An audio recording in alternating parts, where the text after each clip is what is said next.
Hello dear students. So in previous lecture we had completed your chapter number 1.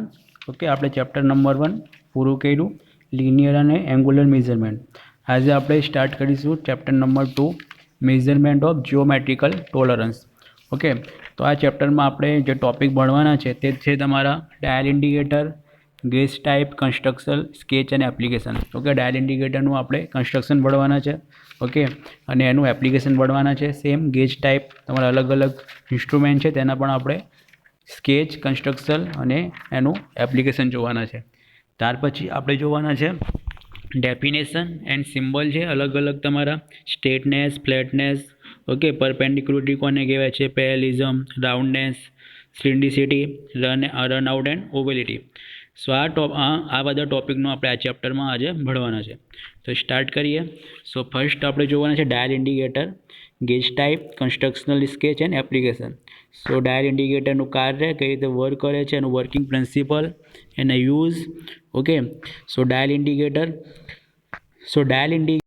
છે પહેલાં આપણે એ જોઈએ.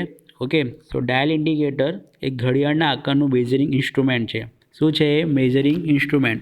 જેમ કે તમે હવા પુરાવા જાઓ છો બાઇકમાં કે સાયકલમાં, તો એમાં તમને પ્રેશર બતાવે છે. ઓકે, તો એ પણ તમારું શું છે? વન ટાઈપ ઓફ ઇન્ડિકેટર છે. ઓકે, પ્રેશર બતાવે છે તમારું. સો ડાયલ ઇન્ડિકેટર તમારું શું બતાવશે? ડિફ્લેક્શન બતાવશે. આપણે કોઈ સરફેસ મેજરમેન્ટ કરવી છે કે તે પેરેલલ છે કે નહીં, કે કેટલું એમાં ઇન્ક્લિનેશન છે, તો એ શું તમારું ડાયલ ઇન્ડિકેટર એમાં ઇન્ક્લિનેશન મેજરમેન્ટ કરશે. ઓકે, એટલે એ શું છે? મેજરિંગ ઇન્સ્ટ્રુમેન્ટ છે. સો તેમાં સર્ક્યુલર કે સેમી સર્ક્યુલર સ્કેલવાળું અંકિત કરેલું ડાયલ તથા પ્લન્જર હોય છે. સો પ્લન્જર જોબ સાથે સંપર્ક કરે છે ત્યારે તેની મૂવમેન્ટ ડાયલ પરના પોઇન્ટર દ્વારા પ્રદર્શિત થાય છે. તેનો ઉપયોગ રેખીય માપોમાં થતા તફાવત, જેમ કે મેં તમને કીધું બરાબર, લિનિયર મેઝરમેન્ટ જ્યારે આપણે કરવાનું હોય ત્યારે આપણે એનું યુઝ કરશું કે કેટલું ફેરફાર આવે છે એમાં. તો એ લિનિયર રેખીય માપોમાં નાના તફાવત ચેક કરવા, પછી ટૂલ, જોબ, ફિક્સર વગેરેને સેટ કરવા માટે, મશીન અલાઇનમેન્ટ માટે, ઓકે, ફિનિશ પ્રોડક્ટની સાઇઝ ચેક કરવા માટે, સપાટીનો આકાર વગેરે ચેક કરવા માટે તથા અન્ય ઘણા કાર્યો માટે એનો ઉપયોગ થાય છે. ઓકે, સો તેનો ઉપયોગ કરવા માટે તેને સ્ટેન્ડમાં ગોઠવવામાં આવે છે. પ્લન્જરની મૂવમેન્ટને પોઇન્ટર સુધી ટ્રાન્સમિટ કરવા માટે તેમાં ખાસ મિકેનિઝમ હોય છે. સો ડાયલ ઇન્ડિકેટરનું લઘુત્તમ માપ કેટલું છે? 0.01 mm થી 0.001 mm સુધી. લઘુત્તમ માપ કોને કહેવાશે? તે આપણે ભણી ગયા છે. ઓકે, બર્નિયર કેલિપર્સ છે, તમારું માઇક્રોમીટર, સ્ક્રૂ ગેજ છે, બધાનું કંઈક લઘુત્તમ માપ આવે છે. તેને શું કહેવાય છે? લિસ્ટ કાઉન્ટ કહેવાય છે. ઓકે, સો લિસ્ટ કાઉન્ટ એટલે શું? ઓછામાં ઓછું એટલું મેઝરમેન્ટ કરી શકે, એનાથી ઓછું મેઝરમેન્ટ કરી શકશે નહીં. તો કેટલું છે આનું? 0.01 mm થી 0.001 mm સુધી. So let see the construction and working principle of dial indicator. So તમારી ફિગર જોઈ લઈએ પહેલાં ડાયલ ઇન્ડિકેટરની. સો આ ડાયલ ઇન્ડિકેટરની એક ફિગર છે. ઓકે, અહીંયા એક લગ છે, આ તમારું પ્લન્જર છે. ઓકે, આ કોન્ટેક્ટ પોઈન્ટ છે, આ સ્ટેમ છે, આ તમારું બેઝલ છે અને બેઝલ ક્લેમ્પ છે. ઓકે, તો આ કઈ રીતે વર્ક કરશે તે જોઈશું અને એના વન બાય વન બધા પાર્ટ્સ વિશે આપણે જોઈશું. અને આ ડાયલ ઇન્ડિકેટરને ક્યાં ગોઠવવામાં આવે છે? સ્ટેન્ડ પર. ઓકે, આ સ્ટેન્ડ છે, આ પિલર છે, એની સાથે ક્લેમ્પ કરવામાં આવે છે ડાયલ ઇન્ડિકેટરને. સો વન બાય વન એના બધા પાર્ટ્સ જોઈએ આપણે. સો ફર્સ્ટ પાર્ટ છે એનું બેઝલ અને બેઝલ ક્લેમ્પ. સો બેઝલ શું કરશે? સો બેઝલ એક ગોળ ફેરવી શકાય તેવો ભાગ છે, તેને હાથ વડે ફેરવીને પોઇન્ટરનું 0 રીડિંગ પર સેટિંગ કરી શકાય છે. તેને એક સ્થિતિમાં જકડી રાખવા માટે બેઝલ ક્લેમ્પ આપેલ છે. તો તમે જોઈ શકો છો આ તમારું બેઝલ છે. સો બેઝલ શું છે? તમારું એક ગોળ આકારનું ડબ્બી છે. ઓકે, તેને શું ગોળ ફેરવી શકીએ આપણે અને એનું જે પોઇન્ટર હોય છે તેનું રીડિંગ આપણે સેટ કરી શકીએ છીએ. અને તેને શું બેઝલ ક્લેમ્પ વડે શું પકડી રાખવામાં આવે છે. તો આ ક્લેમ્પ, બેઝલ ક્લેમ્પ જે છે તે શું એને ક્લેમ્પ કરશે બેઝલને. ઓકે, નાવ સેકન્ડ છે તમારું કોન્ટેક્ટ પોઈન્ટ. સો કોન્ટેક્ટ પોઈન્ટ ક્યાં છે તમારું? This one is your contact point. આ તમારું કોન્ટેક્ટ પોઈન્ટ છે. સો આની હેલ્પથી શું કરશું? આપણે કોન્ટેક્ટ કરીશું જેનું પણ આપણે મેઝરમેન્ટ કરવાનું હશે સરફેસનું તે. સો કોન્ટેક્ટ પોઈન્ટ જે જોબની સપાટીનું મેઝરમેન્ટ કરવાનું છે તેની સાથે સંપર્ક કરવા માટે આપેલું હોય છે. ઓકે, જેમ મેં તમને કીધું, તો તે હાર્ડન સ્ટીલનું બનેલું હોય છે. શાનું બનેલું હોય છે? હાર્ડન સ્ટીલનું. ખાસ યાદ રાખજો. છતાં પણ તેનો આકાર બદલાઈ જાય છે, તેને ઘસારો લાગે ત્યારે તેને બદલી શકાય છે. અને તે જરૂરિયાત મુજબ અલગ અલગ આકારમાં ઉપલબ્ધ હોય છે. Okay, so this one is your contact point. તો જે સરફેસનું આપણું મેઝરમેન્ટ કરવાની હશે તેને આપણે કોન્ટેક્ટમાં લાવીશું કોન્ટેક્ટ સરફેસ પર. નાઉ ટોલરન્સ પોઈન્ટ. સો ટોલરન્સ પોઈન્ટ શું છે? પોર્ટનું ઝડપી ચેકિંગ કરવા માટે ડાયલ ઉપર ટોલરન્સ પોઈન્ટર ફિટ કરી શકાય છે. તેઓ સ્ટેડી સ્ટીલ ક્વોલિટી કંટ્રોલ કરવા બહુ જ ઉપયોગી છે. ટોલરન્સ પોઈન્ટર્સને પોર્ટની વધુમાં વધુ અને ઓછામાં ઓછી સ્વીકાર્ય સાઇઝ મુજબ ગોઠવવામાં આવે છે, જેથી ખામીયુક્ત સાઇઝના પોર્ટ સહેલાઈથી જુદા કરી શકાય. નેક્સ્ટ વન છે સ્ટેમ. તો સ્ટેમ ટ્યુબ જેવો ભાગ છે જેમાંથી પ્લન્જર પસાર થાય છે. આમ તે પ્લન્જરની મૂવમેન્ટને સીધી લીટીમાં રાખે છે. તો તમે જોઈ શકો છો આ તમારું સ્ટેમ છે. Okay, this one is your stem. So stem કેવો છે? તમને ટ્યુબ જેવો દેખાય છે જેમાં પ્લંગર ફિટ કરેલો છે અને પ્લંગરની સાથે તમારું કોન્ટેક્ટ પોઈન્ટ ટચમાં છે. સો કોન્ટેક્ટ પોઈન્ટ પ્લંગરમાં ફિટ કર્યું છે અને પ્લંગરને સ્ટેમની અંદર ફિટ કરવામાં આવે છે. અને પ્લન્જરની જે મૂવમેન્ટ હશે તેને શું એ એક લિનિયર લાઇનમાં રાખશે. ઓકે, સો પ્લન્જરને છેડે કોન્ટેક્ટ પોઈન્ટ ફિટ કરવામાં આવે છે અને પ્લન્જર કોન્ટેક્ટ પોઈન્ટની મૂવમેન્ટને ડાયલ ઇન્ડિકેટરની અંદરના મિકેનિઝમ સુધી ટ્રાન્સમિટ કરે છે. સો પ્લન્જર શું કરશે? તમારું કોન્ટેક્ટ પોઈન્ટની જે મૂવમેન્ટ થશે તેને શું તમારું ડાયલ ઇન્ડિકેટર સુધી શું કરશે? ટ્રાન્સમિટ કરશે.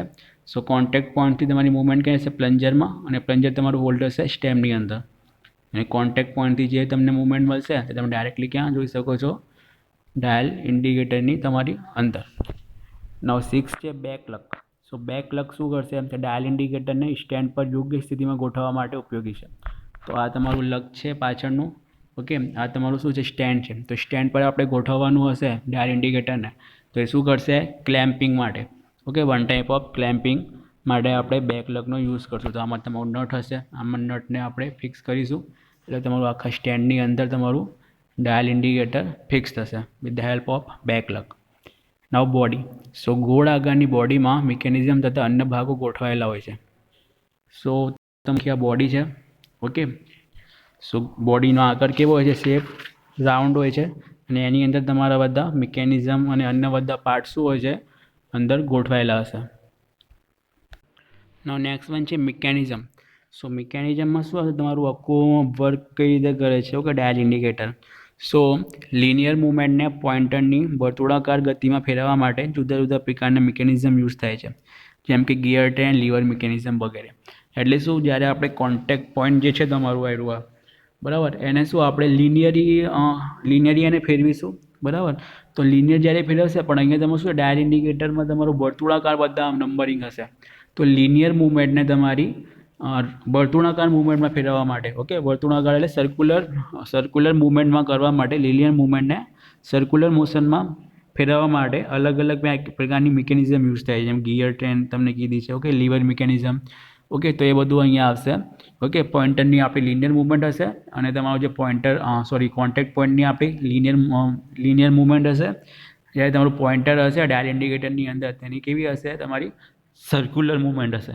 સો લિનિયરને સર્ક્યુલરમાં કન્વર્ટ કરવા માટે તમારું ગિયર ટ્રેન કે લીવર મિકેનિઝમનો યુઝ થશે. ઓકે, સો અહીંયા તમને અલગ અલગ ટાઈપના ટોલરન્સ પોઇન્ટર બતાવ્યું છે અને અલગ અલગ ટાઈપના તમારો કોન્ટેક્ટ પોઈન્ટ. ઓકે, સો કોન્ટેક્ટ પોઈન્ટ કયા છે? તમારે સ્ટાન્ડર્ડ પોઈન્ટ છે. ઓકે, ટેપર પોઈન્ટ છે, button point, regular type flat point. Okay, button type flat point અને વાયર ટાઈપ ફ્લેટ પોઈન્ટ. તો અલગ અલગ ટાઈપના તમારા કોન્ટેક્ટ પોઈન્ટ છે જે તમે અહીંયા યુઝ કરશો. ઓકે, એટલે કોન્ટેક્ટ પોઈન્ટને આપણે ચેન્જ પણ કરી શકીએ છીએ તમારી એપ્લિકેશન મુજબ, કે આપણે એને ક્યાં યુઝ કરવાના છે તે પ્રમાણે આપણે એને ચેન્જ કરી શકીએ. નેક્સ્ટ વન છે તમારું ડાયલ ઇન્ડિકેટરની કાર્ય પદ્ધતિ અને mechanism. So working principle and mechanism of dial indicator. So એ જોઈએ આપણે. ઓકે, ડાયલ ઇન્ડિકેટર, કેમ કે અત્યારે આપણે શું જોયું? ખાલી એની કન્સ્ટ્રક્શન જોયું ડાયલ ઇન્ડિકેટરનું. ઓકે, નાવ એ વર્કિંગ પ્રિન્સિપલ આપણે જોઈશું કે કઈ રીતે વર્ક કરે છે. સો ડાયલ ઇન્ડિકેટરમાં એક ડાયલ હોય છે જેના પર સર્ક્યુલર સ્કેલ અંકિત કરેલા હોય છે બરાબર. જેમ કે તમને કીધું પ્રેશર ગેજ પણ કેવું છે? One type of dial indicator છે. એમાં તમને પ્રેશર બતાવશે. ઓકે, તમે ગાડીમાં, ટુ વ્હીલરમાં, ફોર વ્હીલરમાં જ્યારે તમે એર પુરાવા જાઓ છો ત્યારે પ્રેશર ગેજનો યુઝ કરે છે બરાબર. એમાં પણ તમારું પ્રેશર શો કરે છે.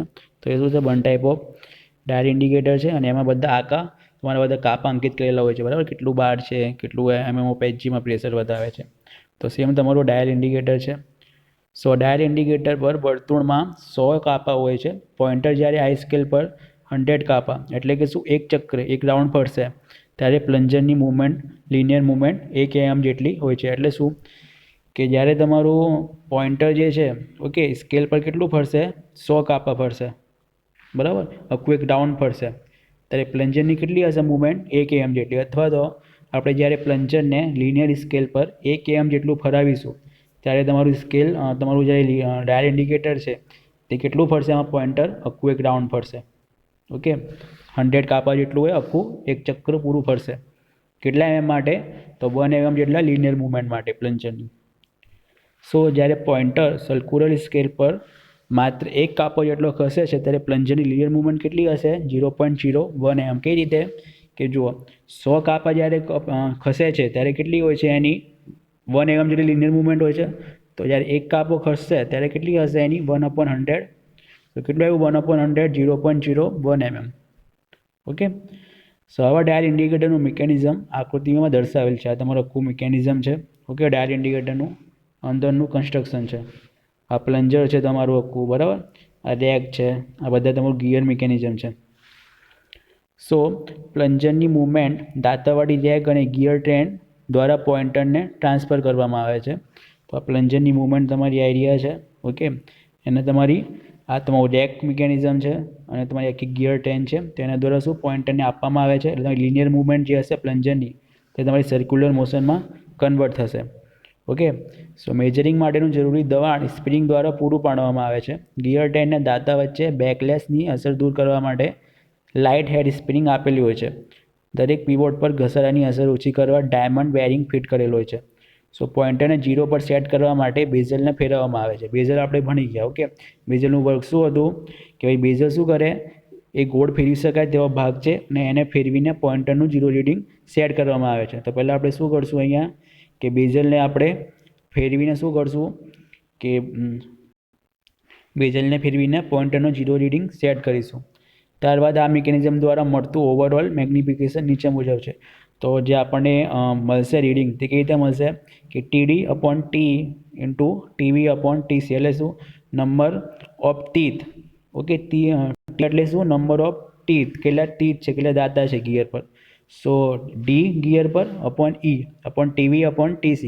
So E gear number of teeth on D gear upon number of teeth on E gear into number of teeth on B gear upon number of teeth on C gear. So આનું multiplication કરીશું આપણે તો આપણને overall magnification મળશે.